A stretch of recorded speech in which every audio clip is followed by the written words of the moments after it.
سورہ نساء میں یتیم کا مال کھانے پر بہت شدید وعیدیں ہیں۔ یتیم کا مال کیسے کھایا جاتا ہے؟ بڑا بھائی چھوٹے بھائی کی وراثت کھا جائے، بڑا بھائی چھوٹی بہن کی وراثت کھا جائے۔ یاد رکھو، کسی کا انتقال ہو گیا اور اس کی بیوی کو پریگنینسی تھی، 1 دن کا حمل تھا، اس حمل کا بھی وراثت میں پورا حصہ ہے۔ اس کو لڑکا فرض کیا جائے گا اور لڑکے کا حصہ نکال کے رکھا جائے گا۔ اگر لڑکی ہو گئی تو آدھا کم کر کے بانٹ دیں گے، ورنہ اس کو کیا فرض کریں گے؟ لڑکا۔ اور اگر ٹوئنز پیدا ہو گئے تو دوبارہ سے تقسیم ہوگی وراثت کی۔ تو اس حمل کا بھی شریعت نے حصہ رکھا ہے۔ وراثت کے احکام میں آج بہت زیادہ کوتاہیاں ہیں۔ عام طور پر بعض علاقوں میں ایسا ہوتا ہے کہ بڑا بھائی وہ باپ کی ساری وراثت پہ قبضہ کر کے اس کو جیسے چاہے اڑاتا رہتا ہے، چھوٹوں کو پتہ ہی نہیں ہوتا، ان کو عید بقرعید پہ بس کھلایا پلایا جا رہا ہوتا ہے۔ اور بہنوں کا حصہ تو گاؤں دیہاتوں میں تو رواج ہی نہیں ہے بہنوں کا حصہ دینے۔ تو قرآن نے یہاں عورت کی وراثت کھانے کو منع کیا۔ دیکھو، غیرت کے ساتھ زندگی گزارو، خدا کی قسم مزہ نہ آئے پیسے واپس۔ جو آدمی 5 روپے کی لالچ کرتا ہے، 5 کروڑ کی بھی وہی کرتا ہے، اور جو 5 کروڑ کی لالچ نہیں کرتا وہ 5 روپے کی بھی لالچ نہیں کرتا۔ ایک زندگی میں اصول بنا لو کہ میرا پیسہ صرف وہ ہے جو میرا ہے۔ کسی کی جیب میں کیا ہے، آپ کی بیوی کے پاس کہاں سے پیسہ آتا ہے، اس کے باپ نے اس کو کیا دیا، اس کے پاس کتنا سونا ہے، اس سے بے غرض ہو جاؤ آپ۔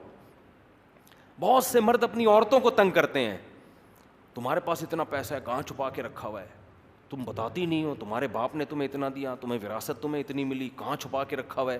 چھوڑو یار، تمہارا تھوڑی ہے وہ، تم اپنی ذمہ داری ادا کرو، آلو پیاز ٹماٹر کی عید بقرعید کی اپنی ذمہ داری ادا کرو۔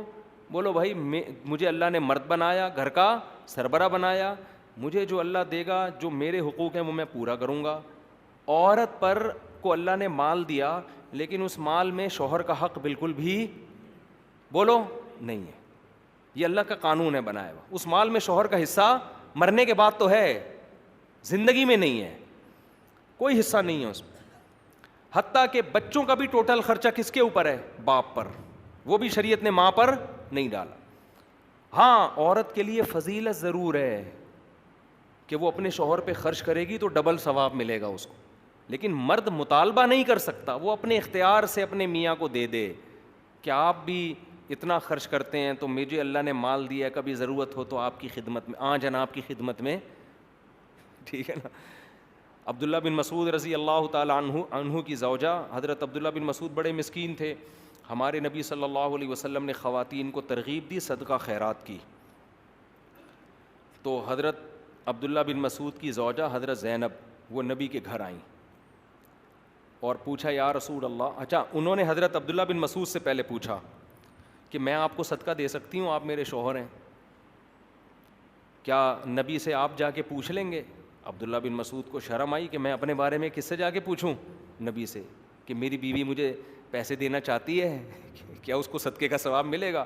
غیرت تھی صحابہ نے، فرمایا میں نہیں پوچھوں گا جا کے، یہ مجھے شرم آتی ہے ایسا پوچھتے ہوئے، تم نے پوچھنا ہے تم ہی جا کے پوچھو۔ لیکن ان کو کہا کہ نام نہیں بتانا، کہ میرے بارے میں، ایک حیا آتی ہے نا انسان کو، میرے بارے میں نہیں بتانا، ایسی کامن مسئلہ پوچھنا۔ تو حضرت زینب چلی گئیں رسول اللہ صلی اللہ علیہ وسلم کے گھر پہ، حضرت بلال خادم تھے، باہر نکلے، کون ہو، کیوں آئی ہو، نام نہیں بتایا کہ بھائی ایک عورت اپنے شوہر پہ اگر پیسے دیتی ہے تو اس کو صدقے کا ثواب ملے گا کہ نہیں ملے گا؟ نبی نے پوچھا نام پوچھ کے آؤ، کون پوچھ رہی ہے؟ نبی نے فرمایا حضرت بلال سے نام پوچھ کے آؤ، ٹھیک ہے نا۔ اب وہ چاہ رہی تھی کہ نام نمایاں نہ ہو تاکہ شوہر کے راز فاش نہ ہو نا۔ ہوتا یہ ہے نا کہ جو عزت دار لوگ ہوتے ہیں وہ نہیں چاہتے اس طرح شوہر کا نام فاش نہ ہو، تو انہوں نے پھر صرف اپنا نام بتایا، زینب، پوچھو زینب آئی ہیں، تو تاکہ مدینہ میں تو بہت ساری زینب نام کی عورتیں تھیں۔ حضرت بلال نے جا کے نبی سے عرض کیا یا رسول اللہ، جو خاتون مسئلہ پوچھنے آئی ہیں ان کا نام ہے زینب۔ آپ نے فرمایا ایو الزیانب، کون سی زینب؟ مدینہ میں تو زینب نام کی خاتون بہت ہیں، ان سے پوچھو کون سی زینب۔ شاید نبی اس لیے بھی پوچھنا چاہ رہے تھے کہ شوہر کا تو پتہ چلے کس شوہر پہ خرچ کرنا چاہتی ہیں۔ شوہر کا تو پتہ چلے. تو حضرت بلال نے آ کے پوچھا, نبی پوچھ رہے کون سی والی زینب؟ پھر انہوں نے فرمایا کہ عبداللہ بن مسعود کی بیوی. حضرت بلال نے جا کے بتایا, نبی تو خوش ہوئے, وہ تو چاہتے تھے عبداللہ بن مسعود پہ خرچ ہو. تو آپ نے فرمایا حضرت بلال سے ان کو بتا دو تمہیں 2 اجر ملیں گے اگر اپنے شوہر پہ خرچ کرو گی, ایک صدقے کا اور ایک رشتہ داری جوڑنے کا. رشتہ داری جوڑنے میں میاں بھی تو آتا ہے نا, وہ بھی تو رشتہ داری ہے نا وہ بھی کیا ہے.